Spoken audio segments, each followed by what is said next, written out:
for the delay and for the complications. My name is Alvaro Pinto, and I'm in charge of the democratic governance area for Europe and the CIS, the Community of Independent States, a geopolitical concept that I think is not really according to the observation. Europe and the CIS covers the Western Balkans, Ukraine, Belarus, the Caucasus, and Central Asia. I'm doing this since January last year. Before that, I was based in New York, doing the same work but for Latin America and the Caribbean. UNDP, as it was explained, is not divided in departments, it is divided in areas, which in practice is the same as other departments. Human development, poverty is one of them.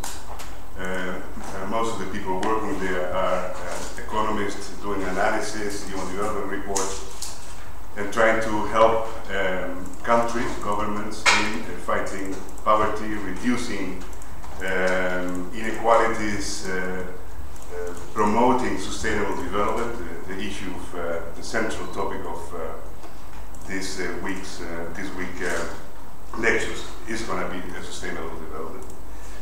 As I said, a department full of economists doing this kind of analysis and providing assistance and services to countries. You also have a democratic governance area, a democratic governance practice within UNDP. And the democratic governance practice mainly provides services and advices to governments, civil society organizations in countries in order to create strong, solid democratic governance structures. I will explain what that means. And then you have different other strong departments within UNDP, conflict prevention and recovery. This is a very strong one. We are facing today in Syria a major conflict.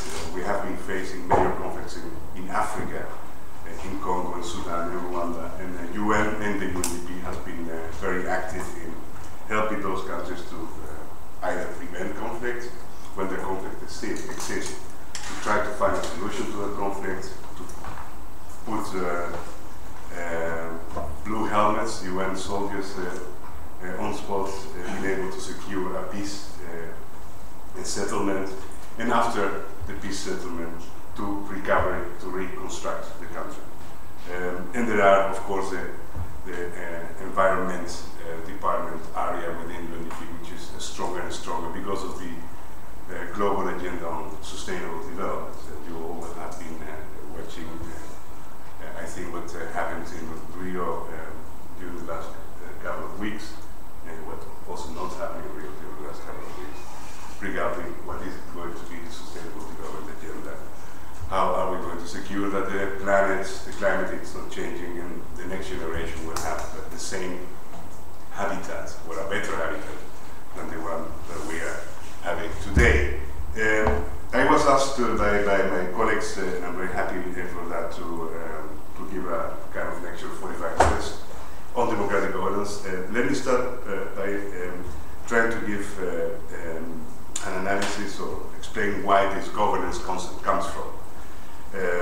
I lost my PowerPoint presentation, but I'm going to use another PowerPoint presentation, which is the PowerPoint presentation that we are now using, presenting and debating global report on democratic governance that we are making, and I'm coordinating that all over the world, like the human development reports were done and are being done since 10 years. We are starting this year with a global report on democratic governance, and this is the presentation of how this report should look like. And I will use part of these presentations to explain, to illustrate what I'm going to say during my presentation.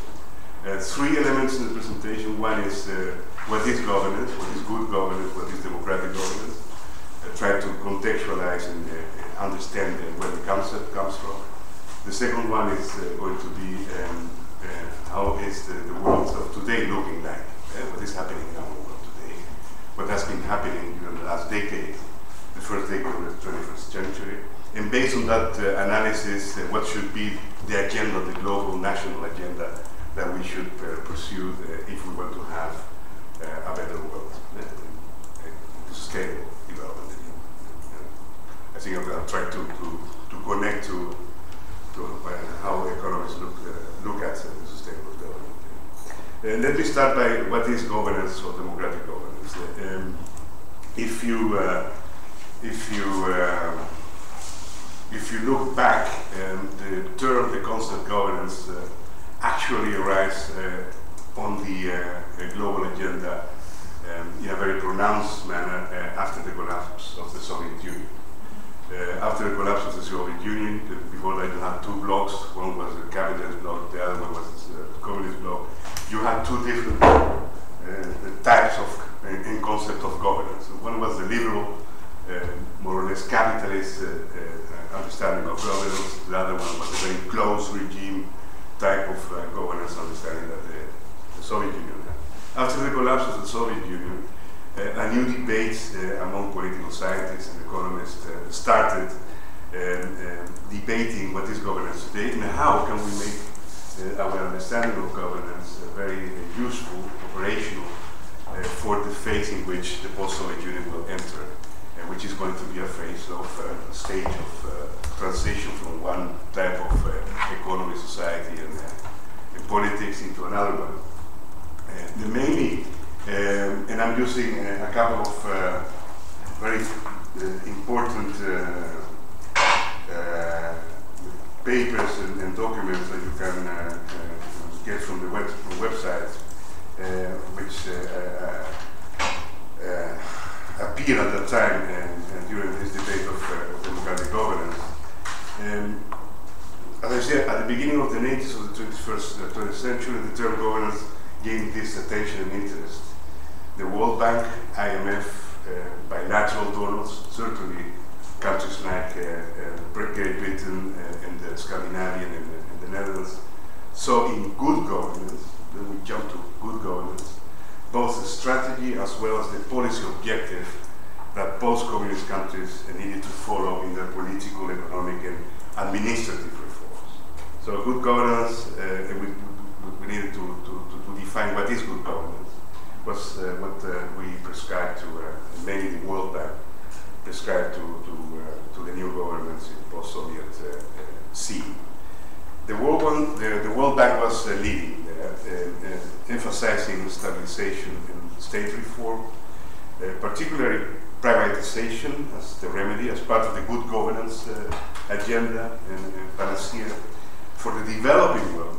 Remember, at the beginning of the 1990s, also what we faced and what we saw was that because of the end of the Cold War, also in the developing world, in Latin America, you had the very strong Cold War wars in Central America, Salvador, and Nicaragua, but also in Africa, Angola, South Africa, Zimbabwe, at that time were liberating themselves from this, two-polar, bipolar world divide, and also for the developing world, it was necessary to develop a good governance understanding, to fight poverty, but also to try to accommodate these new countries in the new political scene. All countries, according to this concept, needed good institutions if they wanted to have good policies. Good governance was, in that sense, a management solution. It was not a real political one. It was a management solution.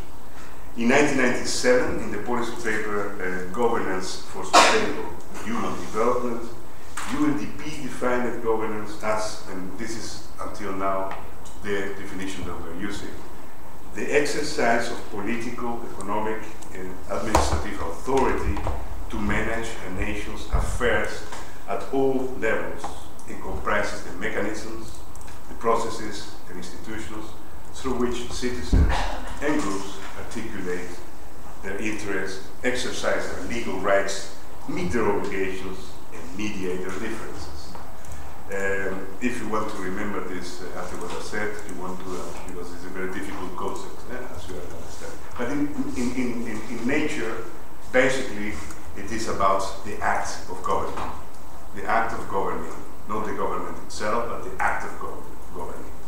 And in a very conservative manner, the act of governing a country is limited or given to elected governments, non-elected governments, authorities, without any intervention directly or indirectly of citizens. Citizens, in the cases of representative democracies, once in a while, maybe once in the 4th year, can make use of their votes, and can elect the governments and representatives in parliaments, and delegate the authority of governing to the government. In a more modern society like the one we are having now, the governing has become much more complex because of people, citizens like you, are not putting all the trust and confidence on political parties. More and more political parties are facing the problem of people disengaging themselves from political parties. And more of those people disengaged from political parties want to have an active and more direct political participation, not through political parties, but by example, through social networks, through Greenpeace and very particular interest organizations.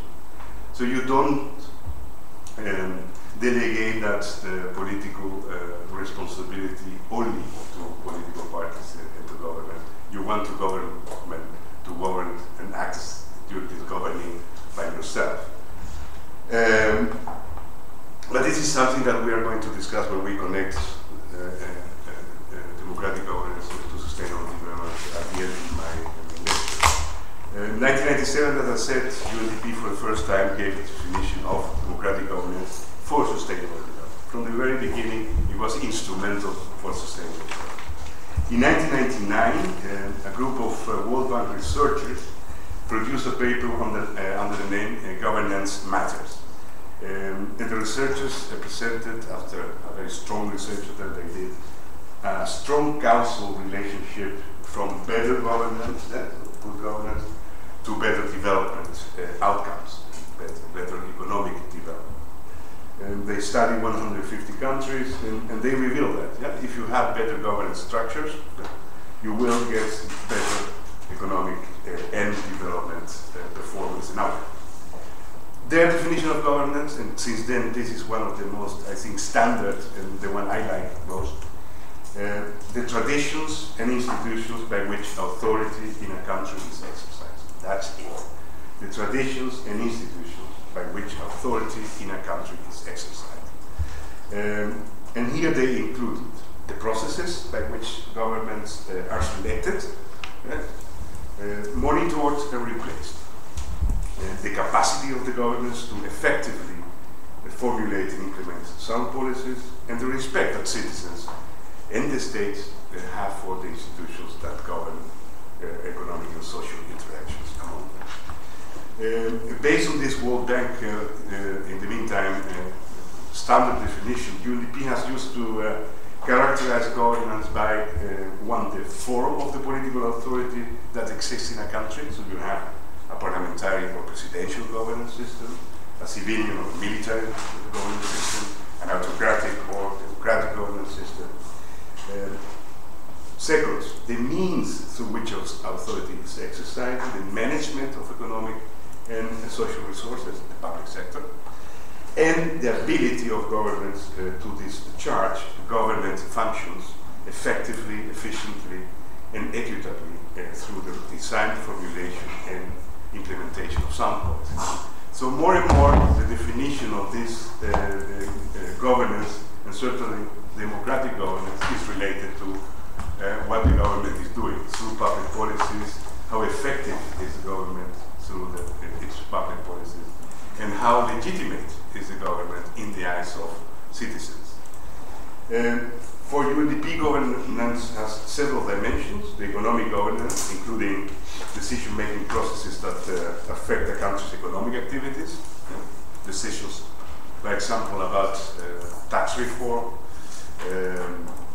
whether or not to impose special regimes for protecting your own markets, the internal market, vis-a-vis or against Chinese products. There's also economic governance. Political governance in the process of decision-making to formulate policy, and administrative governance in the process of policy implementation. In the year 2000, I'm going from 97, 99, 2000, UNDP started mainstreaming democracy and governance systems. So you have democracy and governance systems, two different things. They began to connect them. UNDP, and there is a political reason for that, and UNDP and the UN system in general were under constant pressure to renew or reinvent themselves. I'm talking about 2000. The same is happening today, in 2012. We are under constant and very strong pressure from governments and donor countries, looking at us and saying, well, you're effective, you're efficient, why are you spending so much money on this? We want you to do this. What they want us to do more and more is sustainable development, to focus ourselves on fragile states, very poor states, not working anymore in countries, middle-income countries like the one in Europe with CIS or in Latin America. No. Put yourself only on fragile and poor countries, and that should be your work. This is a pressure that donor countries are exercising on us. 2000, they did the same. Democratic governments must, according to the G7, G7 are the richest countries in the world, democratic governance needed to be integral part of the UNDP policies, under increasing pressure, as I said, by the G7. Because of what I said, this saw us as lacking efficiency and effectiveness. But this pressure from the G7 provoked, on the other hand, negative reactions amongst the G77, the poor countries, the developing countries, the countries in the south, fearing exposure to new forms of political conditionality. You know that's what political conditionality means. The G77 2000 saw, well, you know, the Soviet Union disappear, and there is a kind of mono-thinking system of how the world should look like. It's going to be liberal, it's going to be democratic in terms of the traditional representative democracies, and it's going to be capitalist. Those are, in the end, the conditions and the ideas that those in the north, the G7, have for us. And they want us to adopt this package as a condition. If you want money from us, development assistant, you should reform your political system as a political system in the West. The same for your economy. You have to open your borders to globalization. You cannot impose protectionist measures. And the G77 was very cautious on that. They were really thinking that the G7 was imposing through the UN and UNDP to the G77 this new package. Exactly the same is happening today. The difference is that in the year 2012, the correlations of power has changed dramatically. It is not the West and the rest. It is not the US and Western Europe telling the South and the Eastern countries how to behave and how to do that. It's all the other way around. We are facing in this part of the world a serious governance crisis. We are doubting about the sustainability of our welfare systems, the functioning of our political system, and the rest, so to say, China, India, part of South America, Asia, are looking at us, the Western world, with a kind of smile. There have been a kind of smile, a very strong smile, I think. They have been having, for the last decades, almost permanent, relative high levels of economic growth. In Latin America, for example, I did an analysis last year for UNDP, and if the 90s were the lost decades for most of the countries, the first decade of the 21st century was a decade of economic growth, globalization paying to those opening their borders, Chinese demand for raw materials, producing enough resources for social protection and welfare system in Latin America. And today in Latin America, you have a kind of consensus, so social consensus among all the countries. Most of the countries are being governed since 2002 by left-wing political parties, but even though the three countries, which were a kind of exception, Panama, Colombia, and Mexico, also those countries are really using the public sector as an instrument for social protection, for better education, for more and better healthcare. So there's a kind of social consensus that something needs to be done with the money coming in order to provide services to citizens. In the case of Latin America, that happened under strong political pressure.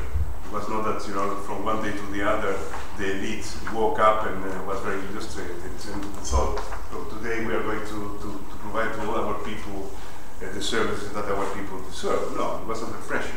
Strong protest, students marching through the streets, political parties not being supported by the electorate. So new movements came out and up, and traditional political parties and movements needed to change their policies under pressure of citizens, people. And that brings me to the very central element of how we think within UNDP today of democratic governance. It is democratic, it is about the people, demos, and it is governance. It should be efficient and effective. We are saying, and that's the analytical framework of the analysis that we are doing today, democratic governance today must be based on two very strong pillars. One is the pillar of the people, the legitimacy, and the other one is the pillar of the institutions, formal or informal, and I will explain why formal and informal, and how they are functioning in terms of providing services.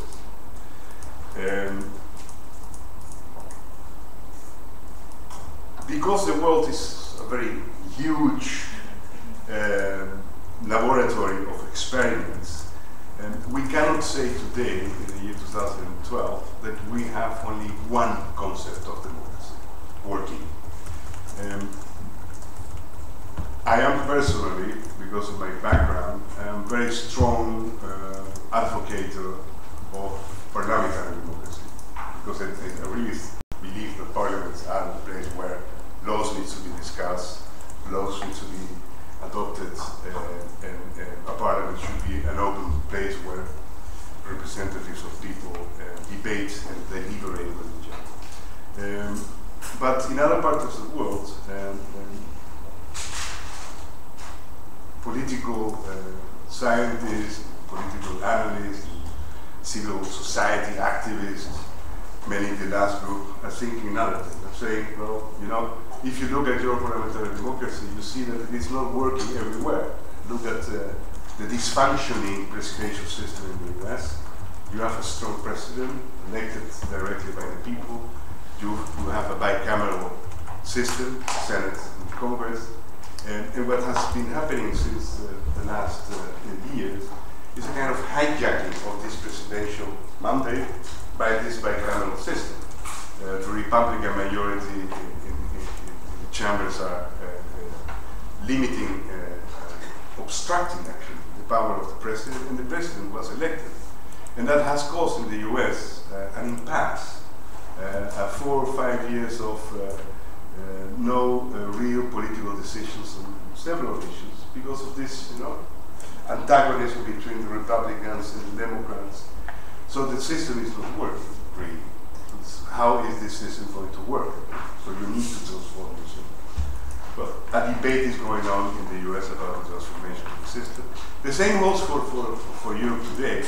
Within the European Union, we will have a multi-layered governance system. And those entering the European Union, the Dutch, the Germans, the French, the Italians, and so on, and then the Hungarians, the Slovaks, were creating a system in which you had the national sovereignty by the national governments and the national parliaments, connected or strengthened by an intergovernmental cooperation between the nations within the European Union, with some aspects of supranational authorities. Some aspects. You have a European Parliament. You can elect the members of the European Parliament if you're a member of the European Union, a citizen of a member of the European Union. But if you look at the faculties, the mandates that the European Parliament has, it is not really a parliament like the one in Hungary or in the Netherlands or in Belgium. It's a very handicapped European Parliament because the European Parliament is facing mainly the European Commission. And the European Commission is not a government. The European Commission is a kind of bureaucracy with a lot of money.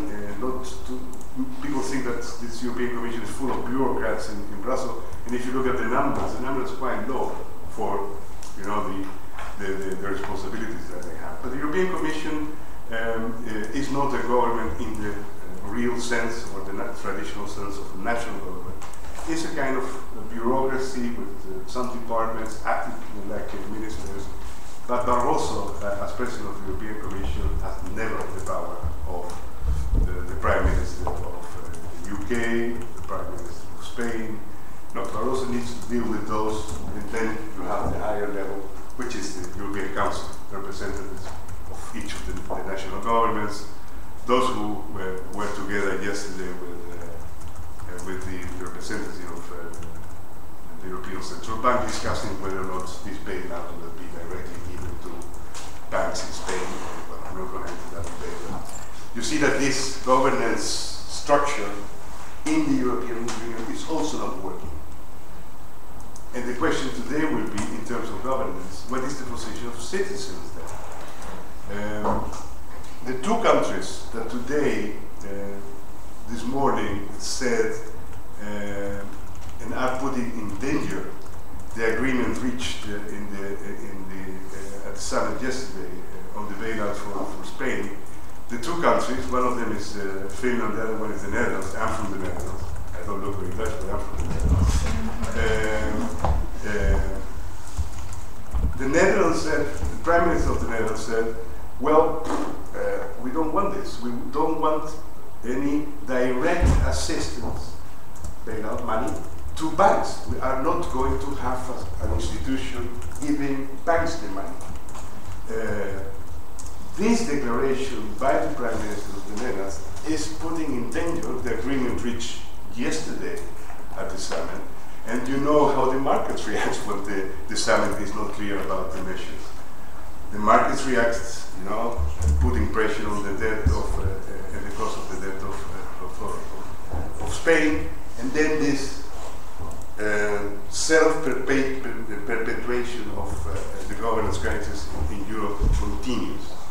I explain you this because this will be part also of our democratic governance analysis. How to deal with this? How to deal with a democratic governance structure in which the citizen is here, the structure is composed of several layers, and at the end of the day, a prime minister of a country facing elections in September in the Netherlands cannot but take into account, if he wants to stay in power, the citizen. And the citizen in the Netherlands is being, to my opinion, manipulated by part of the information, manipulated in terms of what they want you actually to do, a citizen of the Netherlands, is to pay for the lack of responsibility of the Spaniards, the Greeks, the Portuguese. You have been saving money. You are going to say yes to the Prime Minister acting in Brussels, and what the Prime Minister is going to do in Brussels is going to say, okay, we're going to use billions of taxes from the Netherlands to save banks, very irresponsible banks in Spain, because if those banks go bankrupt, the pensions, the people in Spain will not get the savings back. We are not supposed to be responsible for savings, so people in Spain agree. This Prime Minister is not hijacked by the citizen. This Prime Minister needs to take into account the will of the citizens, needs to take into account the opinions of the citizens. But if he is taking into account the opinion of the citizen in his country, he is making progress for the rest of Europe. How to resolve that? I think the only way to resolve that is going back to the beginning of the 90s, when people were saying you cannot have European Monetary Union without a European Political Union. Now, European Political Union means a lot of things, but I'm not going to enter into this debate. But democratic governance also in Western Europe is under pressure, constraints, and needs to be reinvented.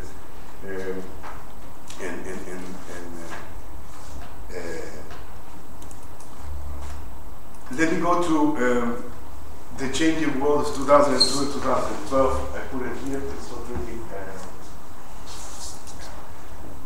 When we look at when we make analysis like the people of the human development teams make the human development report. First of all, they have to give a definition of what is human development. We are giving and trying to give a definition of what democratic governance should be. But we need to give this definition in a context. You cannot think about politics and democratic governance without taking into account the very real context in which these processes take place. And the context is that if we go back to 2002, why 2002? 2002 was the first time that the UNDP presented the Human Development Report on democracy. The title was Democracy in a Fragmented World. As I said, UNDP, as the UN, were under pressure of the G7, connect democracy with development assistance. UNDP at that time being led by a Brit, a very active Brit, made this analysis, what is democracy in a fragmented world? 2002, the world was very fragmented. We are now looking back to 2002. Our report will look at a decade, what has been happening since 2002 until now. We call it the changing world. And we say here, the changing world is a mix of positive and negative trends. I said positive in the sense that not earlier in history poverty has been reduced in such numbers as during the first decade of the 21st century. Some countries were making very effective use of globalization and getting out of poverty levels that were really devastating at the end of the 20th century.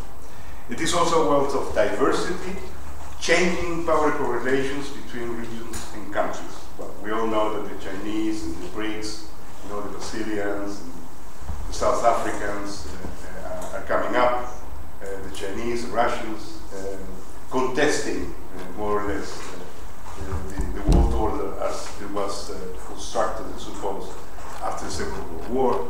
So the world is changing very strongly. We dare to say that during the first decade of the 21st century, there are two global dominant trends. One is the persistence insecurities, and the other one is the growing inequalities.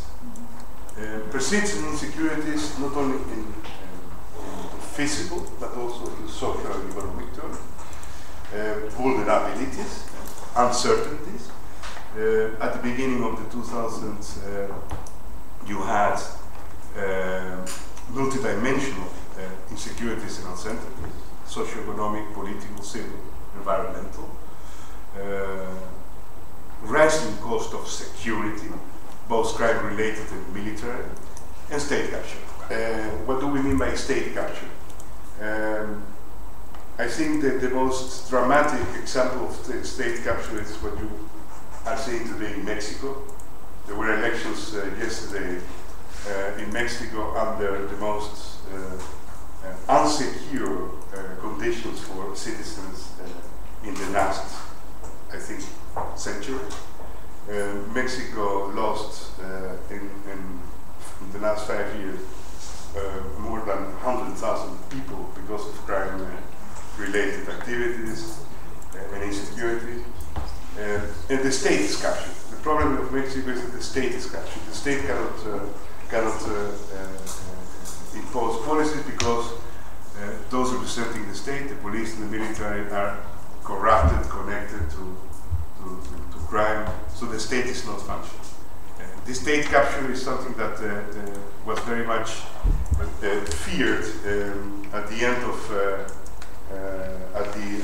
the 90s, after the collapse of the Soviet Union, certainly in the Caucasus and in Central Asia.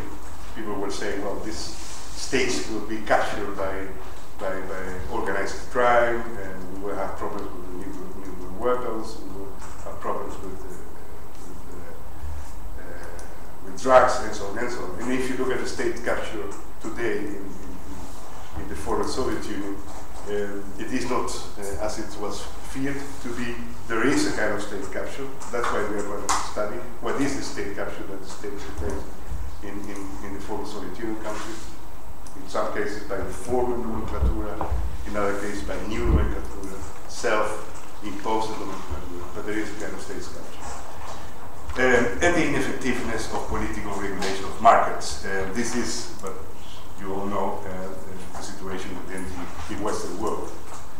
Governments and political authorities, because of the policies of the 90s, deregulation, privatization, are not able today to fulfill and impose effective political regulation and financial markets. This is something that is a growing and persistent insecurity. You have also contesting views on political systems, regional integration, globalization, and the loss of paradigm. There is no paradigm today. We don't have any paradigm. Obama tries to convince the Europeans that they should spend more money in order to get out of the crisis, demand-driven policies, while the Europeans are trying to convince him that you need austerity measures, you need to pay the debt. And the debt, as you know, in the US is incredibly higher than the debt in Western Europe within the European Union. So there are contesting views and there is no paradigm. That's the big problem today. You don't have, after the neoliberal decade, you don't have a new decade. You can give a name to this new decade. And you have growing inequalities.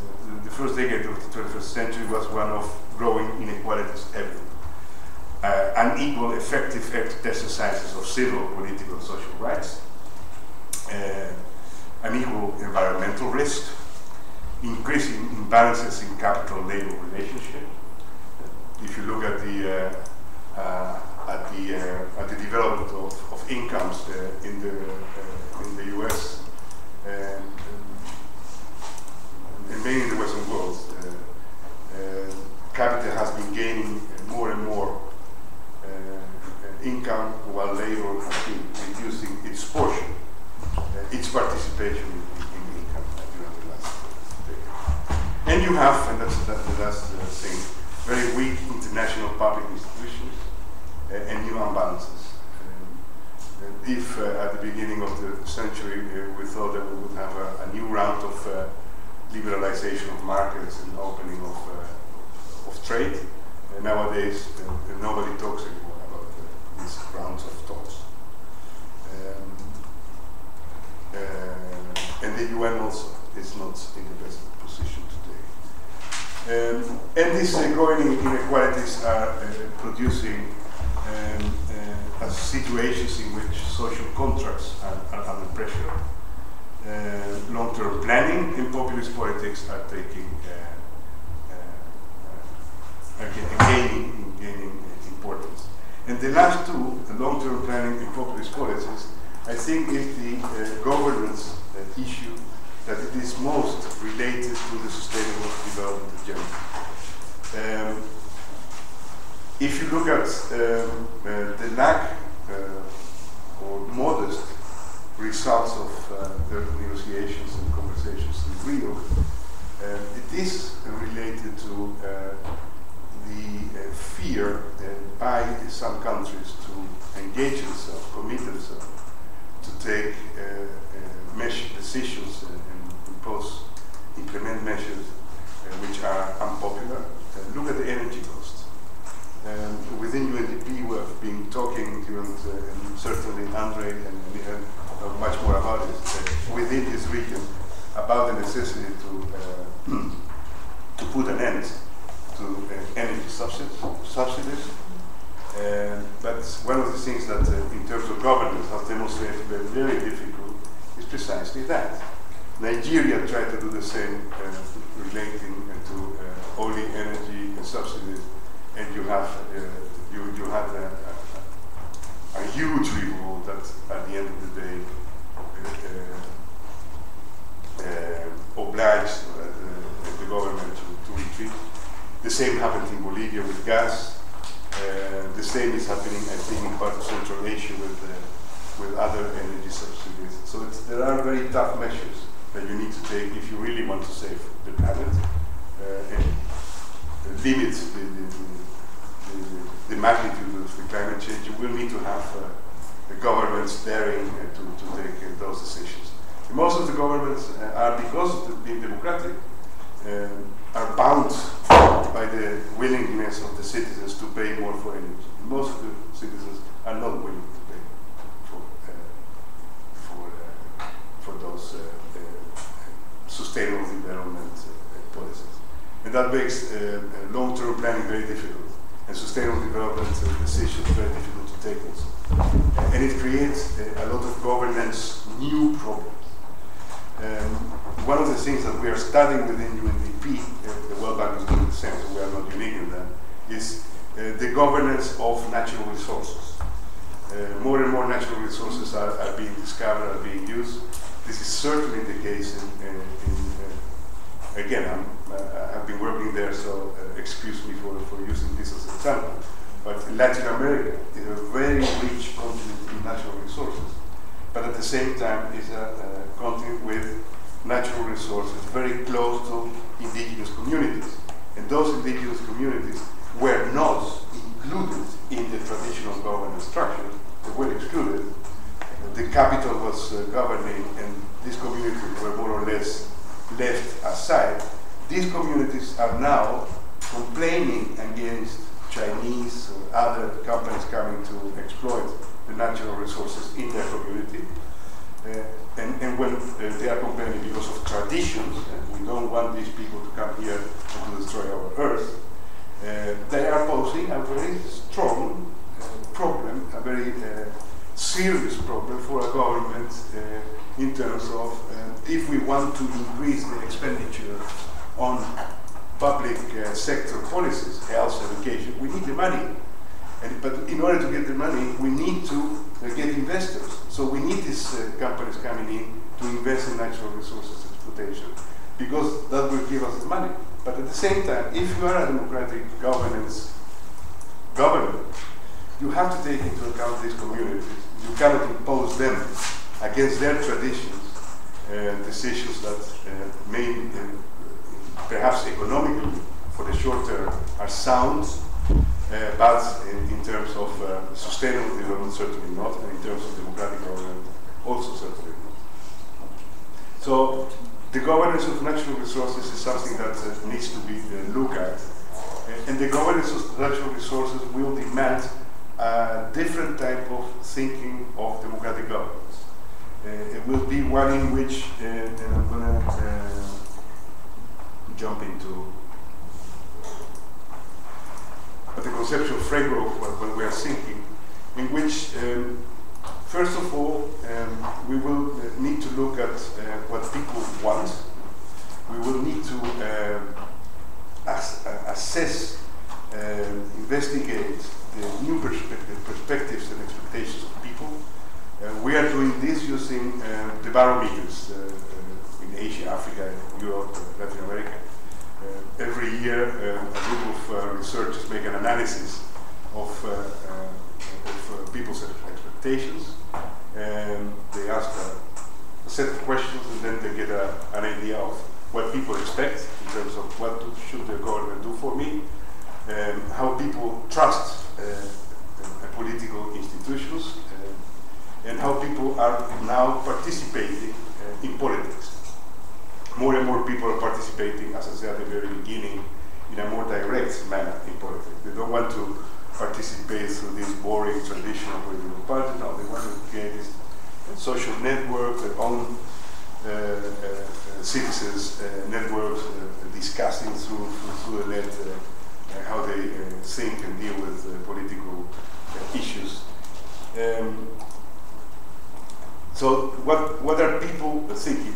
We're saying here people and not citizens, because we have a strong debate within UNDP.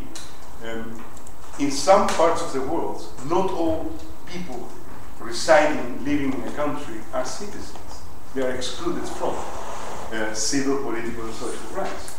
They are there, but they are not counted as citizens. And UNDP cannot design or think of a democratic governance approach without taking into account those people. Those people are mainly, you would think, in Asia, Africa, but they are also in Western Europe and in Eastern Europe. I don't know how the situation of the Roma is here. I presume it's not what you would like to have for your kids. In some parts of Northern Europe, some immigrants, even though they have been living for decades there, are excluded from political and civil rights. They are not having political rights. They are not allowed to vote or to be elected. But they need to be counted when you look at people. And that is what we call the legitimacy pillar of the democratic governance. If we are talking about democratic governance. And institutions, we are talking about formal and informal. And you see it here. Formal institutions are governments, parliaments, judiciary, so all the formal institutions that you would find in a more or less institutionalized country.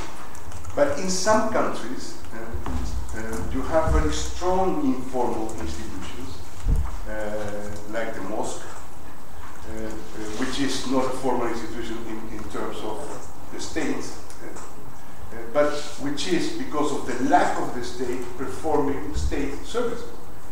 Some mosques are delivering healthcare, education, and they should be taken into account when you look at the democratic governance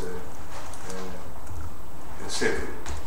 The last thing that I want to say is that I had a scheme in the presentation of one of the PowerPoints that you had about sustainable development. Mm-hmm. And I use this because it's a very... This triangle which yesterday we were discussing. It's a very complex one. And what I wanted to use it's not a triangle, it's a... The three blocks. The three blocks. Economic, environmental, and social. Development, social. Yeah. And the thing that we have been discussing within UNDP is that it surprised me that you have these three blocks, and in the middle you don't have the governance block, and you should put there governance. If you really think that these three blocks are going to happen, if you really want to have social sustainable development, you will need to have politics leading to sustainable development. And you will need to have a governance structure leading to that. And what I wanted to do at the end of this hour was to use that PowerPoint and to discuss with you, after what I said about democratic governance, and I hope that it was more or less clear what I mean by that. How would you think, as the new generation, that this sustainable development agenda, which is very complex and complicated, could take place in a realistic way? Do we have this? We don't have it. We had it. We didn't have it. We didn't know the copies. I'm making. Please do.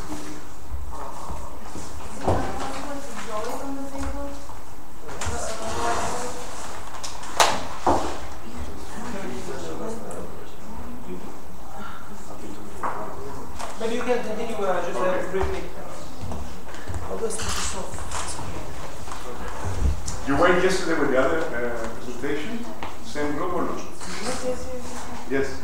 There was a presentation about meta-governance. We have a copy of the presentation. Oh, this one? This one, yes.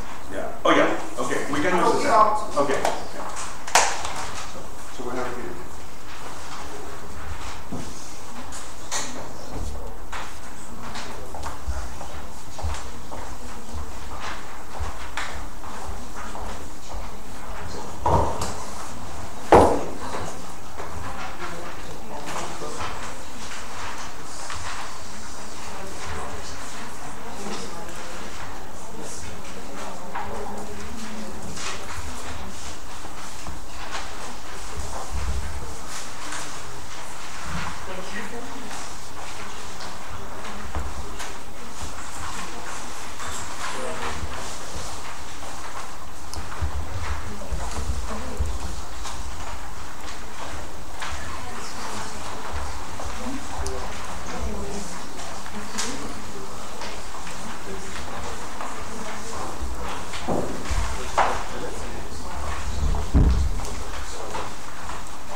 The thing that this sustainable development framework,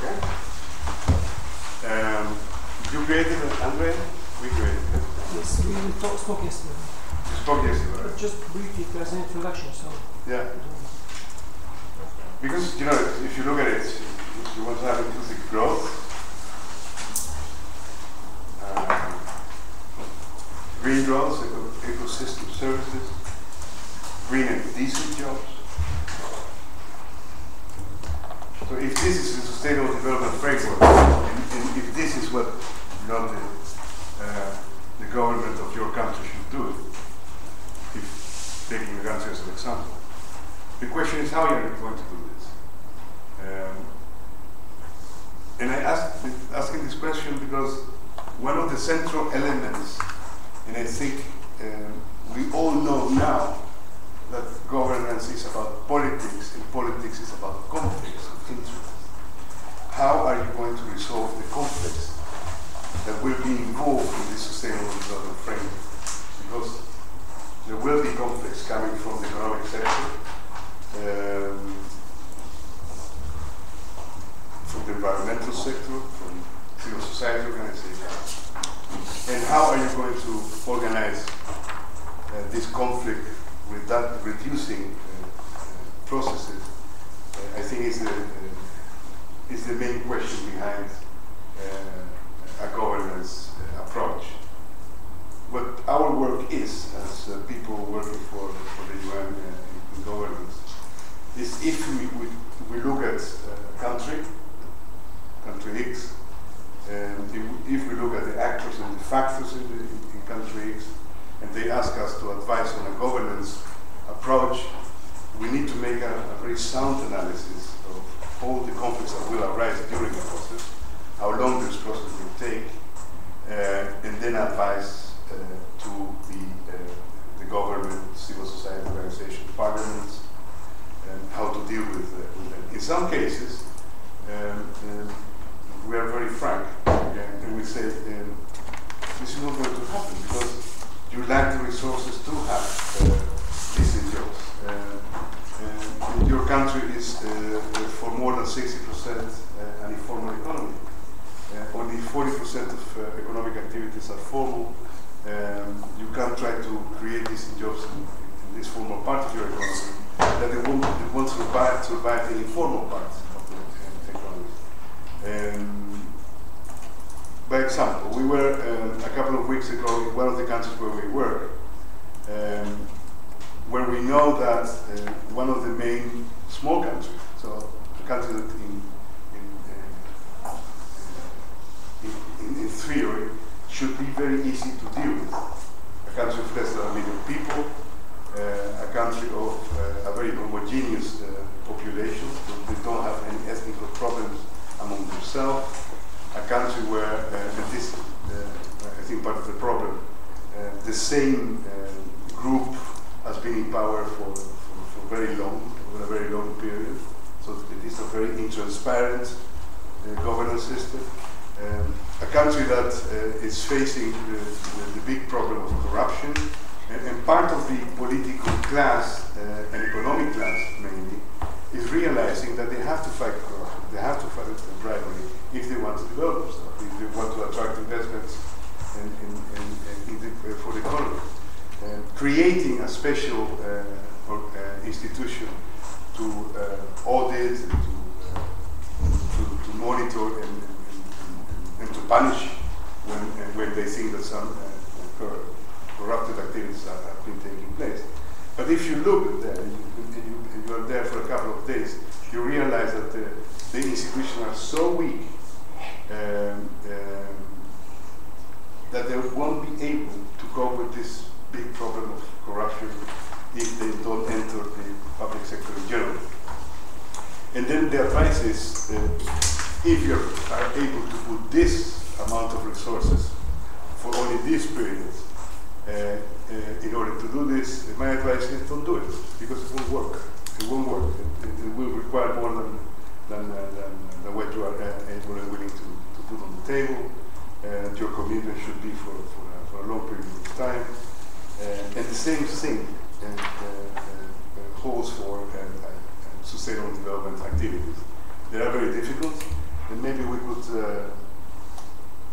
connect the governance with the sustainable development in an exercise now.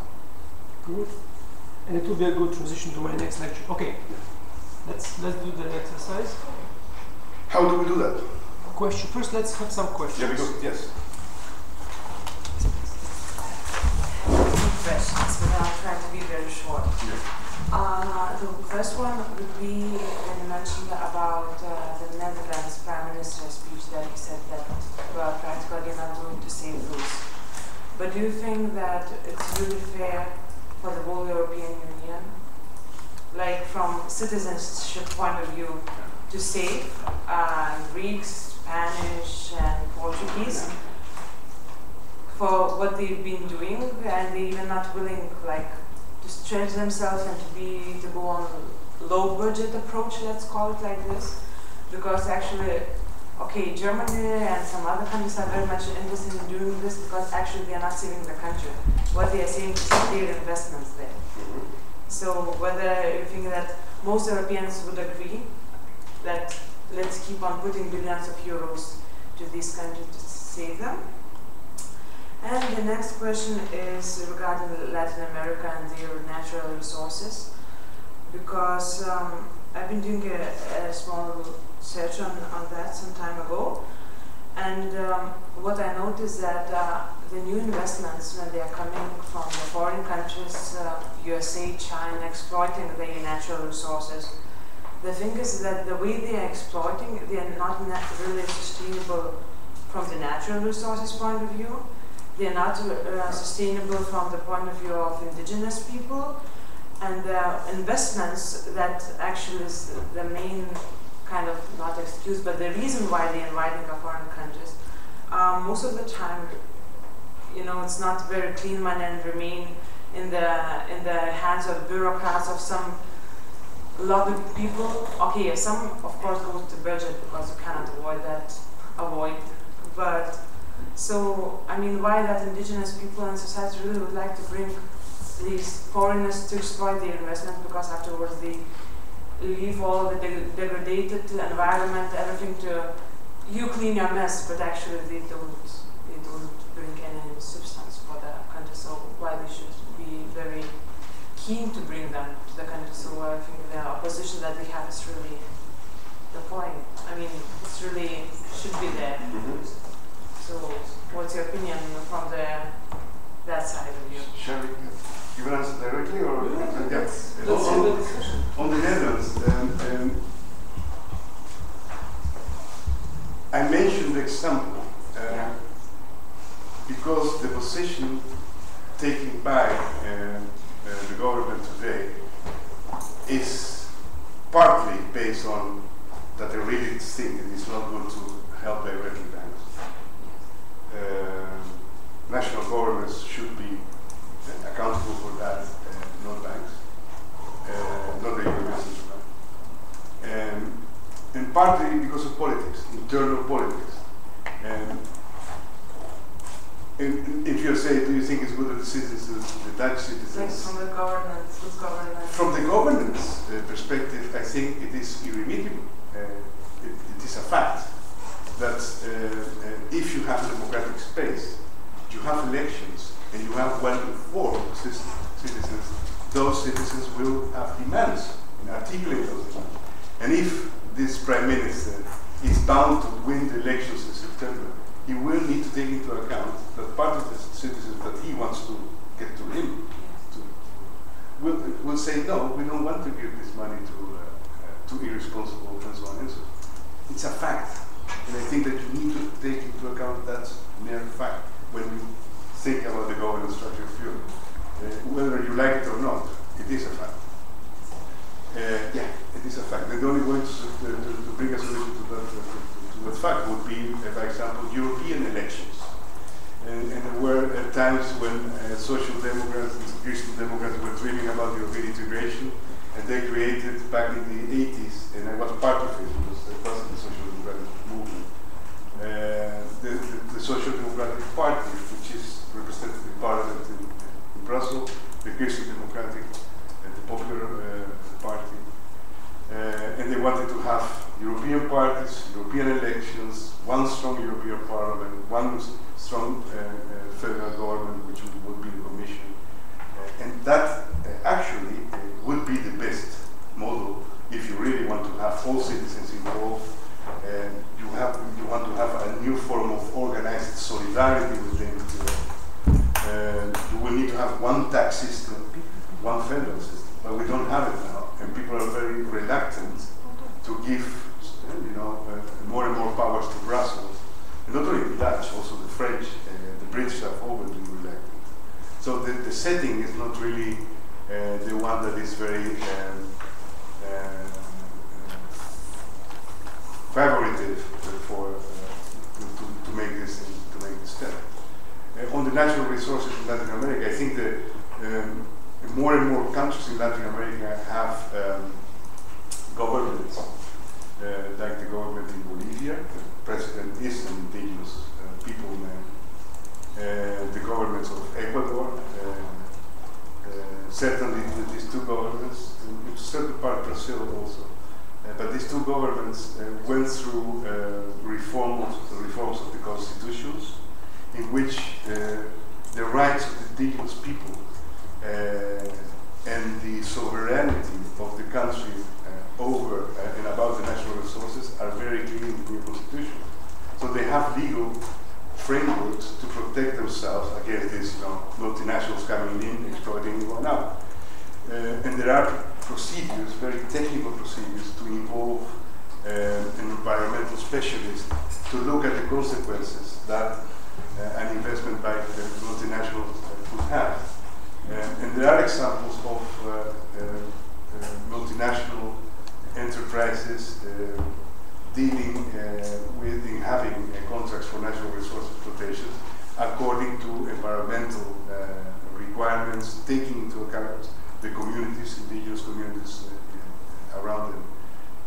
And they are working, but they're not everywhere working. Not all the communities think in the same manner. Not all the governments are transparent. But in practice it should work, and in other cases it won't work because of the lack of the conditions to have. So my answer would be very pragmatic.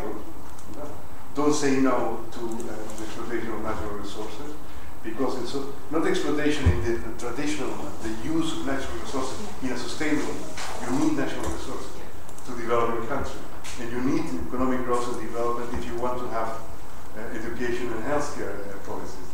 Without economic growth, no income and the resources necessary for human and sustainable development. You have to balance it. Please. Oh, okay. I also have two questions, short questions. One question is on the governance of natural resources.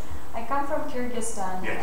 And unfortunately what we are observing there is that when investors come, they're usually looking for short-term profit, and they, for instance, extract gold and then they don't clean up the waste, or the tailings ponds that exist are in a very shaky position. Any significant earthquake might cause ruptures in the tailings ponds, which could then leak into the waters. And Kyrgyzstan is the major water supply for the region. So in this case, the situation is quite alarming, and in some other countries as well of Central Asia. But the problem is that in most of the cases, governments are, maybe due to corruption or other issues, are not really willing to go and tackle these issues directly. So my question then would be the following: how would you deal with this situation? How can you solve, how can you make governance of natural resources be in line with sustainable development framework in a situation where we don't see a lot of governmental initiatives in this regard? Like, should there be some international pressure?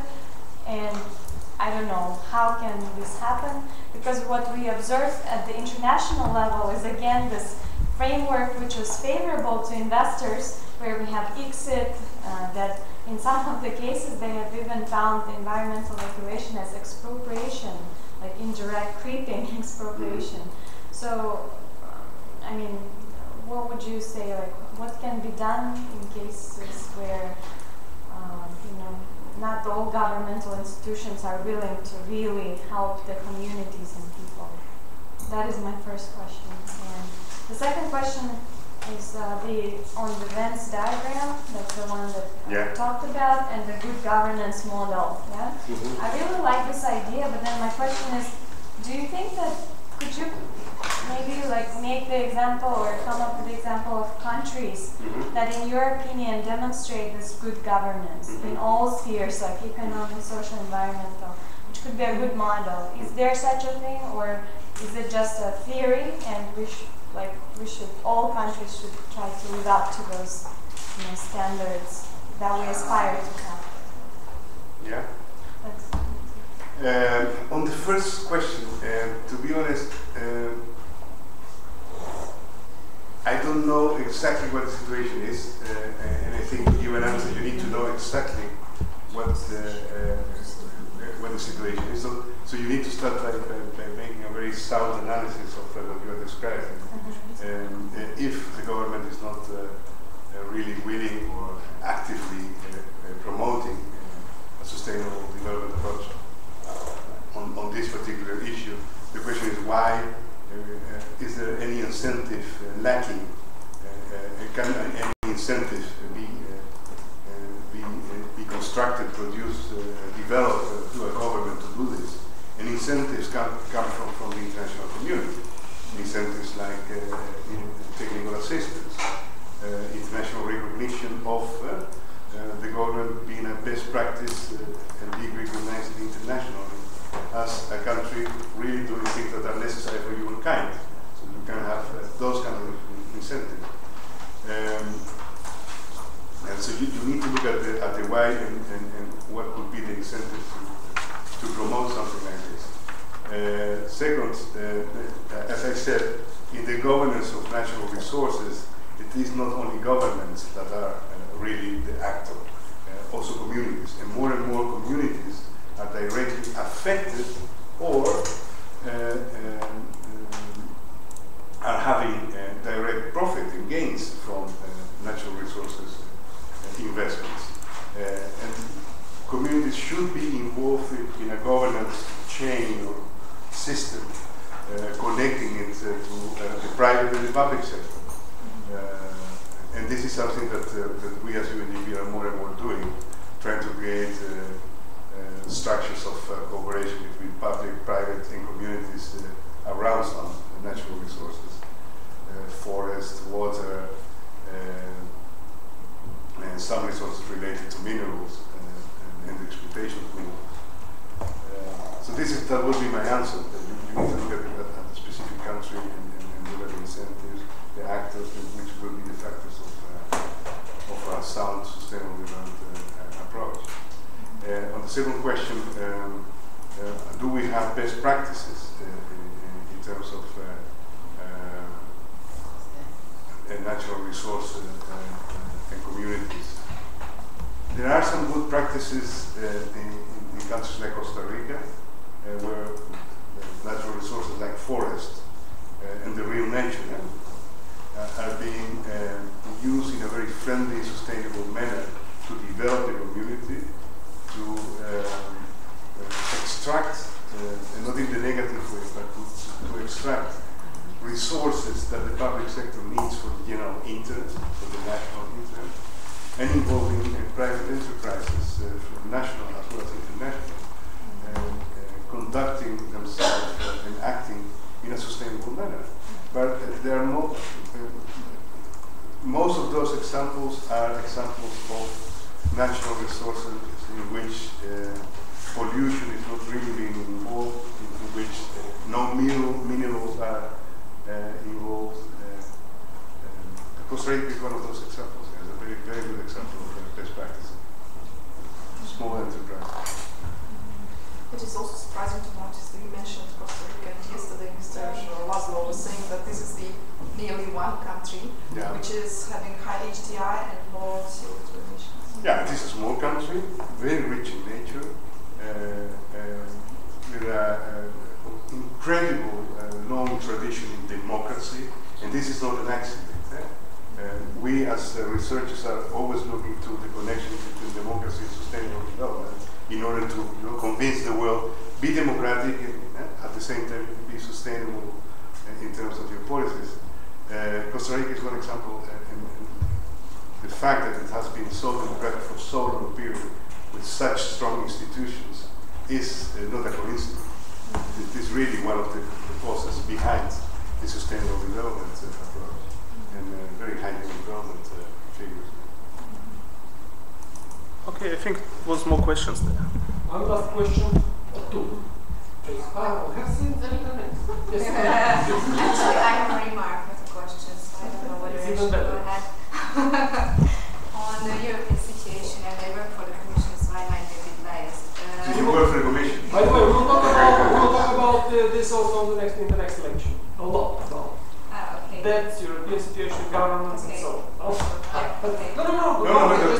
So, just I think it's more complex the situation than you described. I mean, Dutch people saving Spanish banks or Spanish people, because first of all, the banks are not merely Spanish, but also they are Dutch banks and German banks and so on and so forth, and also because of the single currency. I mean, nobody knows what would happen if the Eurozone would collapse, but certainly the consequences would be quite disastrous. So actually they are also saving their money and not only Spanish people. And the other thought I wanted to share with you is not mine, but a Czech economist was giving a presentation in Budapest. He's called Thomas Sedlacek, and he said that what is happening right now with Greece, that Spanish was not on the agenda yet, is actually unprecedented in the European history, because 200 years ago the German would have already invaded Greece and there would be a war in the continent. So actually we are paying for peace. So but in both sides you have to pay. Yeah. And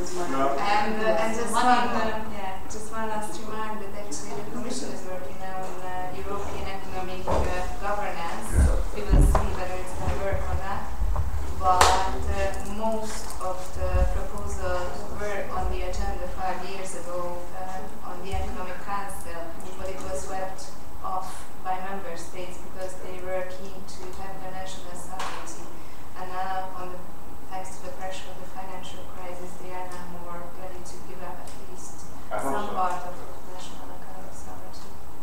Yeah. Sorry, before you, just one comment, not a comment, just a remark for food for thought, both on the kind of reflection of what Alvaro said, but also introduction for the next session. Two questions. First, why do you or do we think that it's bound to happen with a happy ending?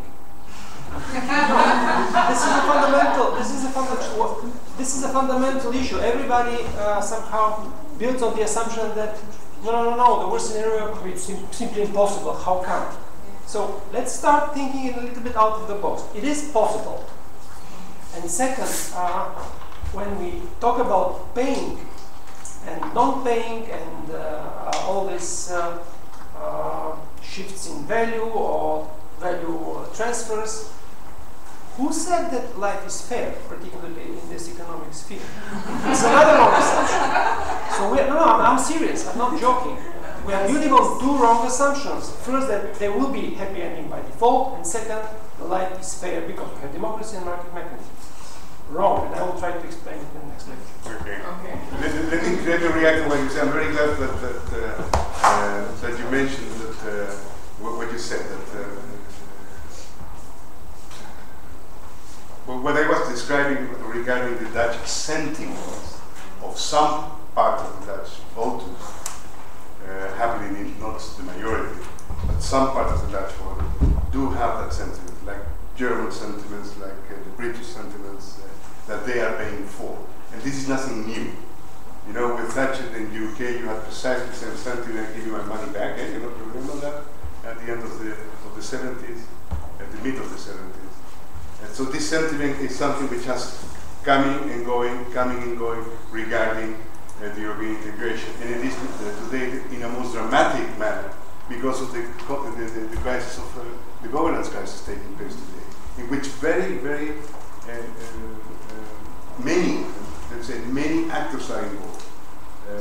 Financial markets, citizens, national government, supranational authorities like the Commission, international organizations like the IMF, international governments like the US. Don't forget that the elections in the US are depending on what is happening in the European Union. So it is more and more connected.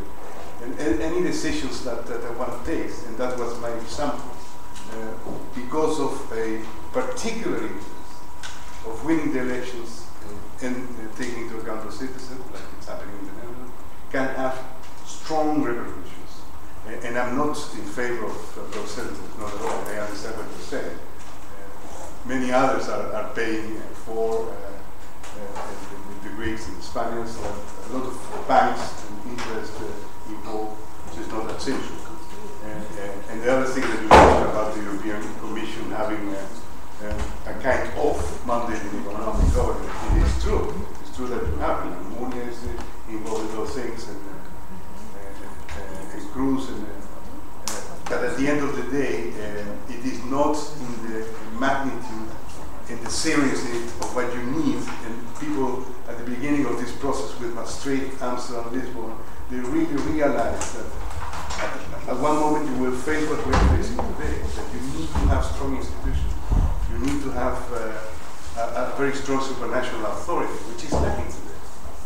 That's what I'm trying to say about the governance crisis in the Union. Okay, Fabio and then John had questions. My question is about multi-stakeholders governance, which seems to be the hot spot, or one of the hot spots of Rio Plus 20. And I would like to have your opinion on this. Like, my impression is that as government are experiencing difficulties in taking tough decisions, they try to share as much as possible the burden of responsibility on this, and as well the resources are needed. But the very point is that even multi-stakeholder governance cannot include the missing stakeholder, future generations. So that's the first question. The other one is just a remark on the resource management thing, and especially with respect to the FDI issue, which is indeed pretty hard. I would like just to point out that there are at least one huge international initiative, which is called EITI, Extractive Initiative, or Extractive Industry Transparency Initiative, which is voluntary, but which may be it may be provide a case for improvement in governance, everything from both government and international companies working in the field of extractive industry. And the other two are a regulation being discussed right now in the European Parliament, and the ones passed by the Congress in the US regarding to reporting on by project basis to the own country, so that the, let's say, IOCs, international companies, or companies in the mining sector have got to report on environmental issues, financial issues, good governance of their activities by project in developing countries to their partners, okay, to the financial market, and then to the financial market in their home countries. So the solution may be this: try to create a bond within the home countries and within the capital markets. Shall we end or no? Okay, you know, this is a question of, I think this is an answer to the first question. You give it by yourself. This is not rhetorics. I'm not using rhetorics now, but it is about information. You know, if you want to have a multi-stakeholders governance structure, you need to have all the information that you need. And one of the things that the international community through governance or international agreements can do is not forcing countries, but inducing countries to sign for providing the necessary information that the international community needs to have about are you acting according to agreements on sustainable development, because it is about the planet. Second, are international organizations of companies operating according to this international rules and agreements. And for that, they need to report. They need to provide the information about how they are operating. Are they really taking into account all the actors? But at the end of the day, and that's, I think, one of the main issues in a multi-stakeholders approach, you need to involve citizens very directly. And again, access to information is a precondition for citizens to be well informed and well involved in a multi-stakeholders system. There are, I think, in that sense, initiatives being taken also by the UN in Latin America within the last year. We try to analyze what is happening in the region in the context of one of the dogmas, or mantras, or ideals, or principles, objectives that we as UNDP have is that we want to have what we say responsive and inclusive states. Responsive and inclusive. The state should be responsive and should be inclusive, not excluding anyone, and it should deliver what people are expecting from. But what does it mean to have responsive and inclusive states? Does it mean that you need to go back to the welfare state of the 60s and 70s in Northern Europe, the traditional welfare state? Or do you need to have a new type of state, a state which is according to the new world? And we call that state, very arrogantly, the state of citizenship in Latin America. A state which is in its own organization, open, like a society should be open, to citizens, and providing tools to citizens to make their own things, by example. And I'm going to finish on that. One of the main things that are being debated today worldwide is the media landscape.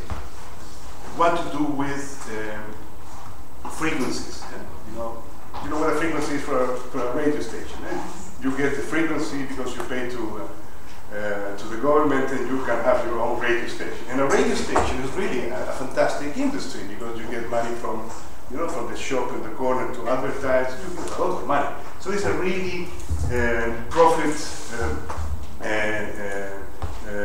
generating company. TV stations the same. But when we look at the media landscape, and in some parts of Latin America, some countries in Latin America are doing really good things on that, reforming the media landscape law. They're saying you should have 1/3 for the public sector, 1/3 for the private sector, and 1/3 for citizens of the media landscape. So you reserve part of the media landscape, mainly in the digital media, which is the one that we're using now, and you give these frequencies, this license to either university students groups or communities in parts of the country to produce their own information, to produce your own programs, in order to be actively involved in informing others about what is going on in the community. And that's a state of citizenship. The state can do it. The state is about the frequencies, the state about the licenses, the state is about the permits, and the state can say, well, 134, what you're saying is the next generation, the youth, should be part of. They should be get the access to get their own information and communication to. And that's very simple. It's by reforming state. There are ideal. I don't believe in that, to be honest. There are people saying, why don't you create a youth caucus within parliaments, or the next generation caucus? Any law should be under scrutiny of this new generation caucus. So the Parliament of Britain or the Parliament of Denmark, they already have a caucus on European integration since the scrutiny caucus, a commission. Any law that is being adopted in Britain or in Denmark, or any law that comes from Europe, goes through this commission in both parliaments. They are very good extent. And they decide whether or not to accept it. Is it according to our own constitutions, the national interests, or whatever? Why don't we create something like that on the next generation? Then the question is the next generation without ideologies? Is the next generation really one monotonous group, thinking in the same direction? Is this person with a beard not thinking more in sustainable developmental terms, and the one with the tie thinking more in terms of how to exploit the nature because they want to be rich? This is also a next generation. You will never exclude the political conflicts, the interest in this kind of things. So in that sense, I don't believe it. Okay. Last question. Yeah. Very quickly. My interest lies in how the UNDP intends to achieve its report on changing the world from 20,002 to 2012. Yeah. I'm interested in the means and processes of achieving democratic governance. I have two different scenarios, like moving through the past, the current, and the future. Like right now, in the Arab awakening, the move from the revolution to the reforms, the elections. In sub-Saharan Africa, especially in Nigeria, we moved from elections to reforms, and we are anticipating another revolution because there is so much mentioned about dependency on elections, the outcomes of elections, without thinking about the cost implication, the efficiency, and the transparency. Then the international community keeps on depending on the observation of international election monitors, which the indigenes know that is stage managed. The state can stage manage what you want the international electoral monitoring teams to see. Whatever Jimmy Carter wants to see, I think the Nigerian government can easily stage manage it for him. Then, for example, like the issue of the second thing should be the issue of the ethnic manipulations. Because Africa, you have countries that are totally, there's high ethnic fractionalization. Even in places where the people are heterogeneous, like the issue of Rwanda, where you have only the Hutus and Tutsis, there was conflict too. Not to think about Nigeria, we have so many dominant ethnic groups. After the June 12th election in Nigeria that was cancelled, which was everybody agreed was a free and fair election, people united, there was no divide about the north and the south or religion. The Christians voted for a Muslim ticket, and we were comfortable about it. With a very cheap process, option A4, where you stand behind the poster of the candidates, and people counted. It was acknowledged as a cheap one, and we've now transformed to going to the electronic processes which we cannot afford, and the infrastructures are not there. From the cancellation of that election, we transformed to the issue of militancy. In the Southwest, we had the Old World's People's Congress. They made so much noise, and as a gentleman's agreement, the military handed over to the Southwest. After that, the people in the Niger Delta exploited the environmental crisis and moved it on to a political one. The power has been shifted to the South-South. Goodluck Jonathan is from the South-South. Now the issue of the Boko Haram in the north, which people are seeing as religious crisis, there is political undertone behind it. Because the PDP had a gentleman's agreement, 2 tenure for the south, 2 tenure for the north. When it was the time of Obasanjo to hand over to the north, he played politics again and handed it to a dying president who could not finish his tenure and handed it back to the south again. Now, in the southeast, we have the issue of kidnapping. We know that there is political undertones to that too. That because the southeast feels this is a way of trying to get back the power. So the UNDP has to mainstream what is going on and how the politics and the economics equally move. Then I'm also interested in the issue of the immigrants. In the case of Africa, we have a different colonial history. Why I think the UNDP should take particular interest in the exclusion in terms of the returnee slaves and their dominance in politics in certain parts of West Africa, like Liberia and Sierra Leone. Liberia was a former British colony where the returnee slaves went, while Liberia was for the US slaves. And they were the dominant people in power. The power struggle and probably the war, the history behind the war in Liberia and Sierra Leone has a lot to do with the returnee slaves. So I think the issue of the immigrants and the issue of the colonial history has to be traced when it comes to the aspect of Africa. Thank you. No, very quickly, I agree with all what you say, and what we are using as a concept, as I said, is formal and informal institutions working in the concept of in the framework of democratic governance. We realize that in some parts of the world, representative democracies, because of the content of institutions and because of the diversity of traditions, are not working like they work in Western Europe or in Eastern Europe now. So you need to take into account that, and you need to assess and to analyze, is it possible that they will work someday as they work elsewhere? What does it mean for us, the international community, in order to give what kind of assistance?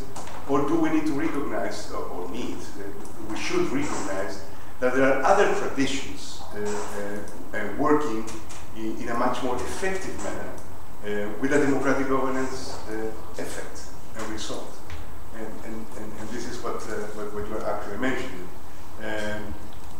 Again, citizens, people as the actor that is going to be analyzed, not only citizens, because in some parts of the world, some countries, not all of the people living within a country are considered citizens, and they should be taken into account as the people that you need to count in our democratic governance approach. But I agree completely with you. If you want to make a democratic governance global report, it needs to take into account the diversity of the world, the differences between regions, within a region, and that's a huge exercise. But that presents what we're trying to do. Yeah. One sentence comment before we go for break. Actually, you posed more questions than answers, and I hope part of those answers we will try to look in the coming days. We had one report on migration. We only had a development report on migration 2 years ago. 2009. 2009. Yes, 3 already. The point is, how do you go from reports to real action and change? And I think without you can't do that. And that's the purpose of this course and all other knowledge or teaching related activities we are doing. I suggested we break for coffee.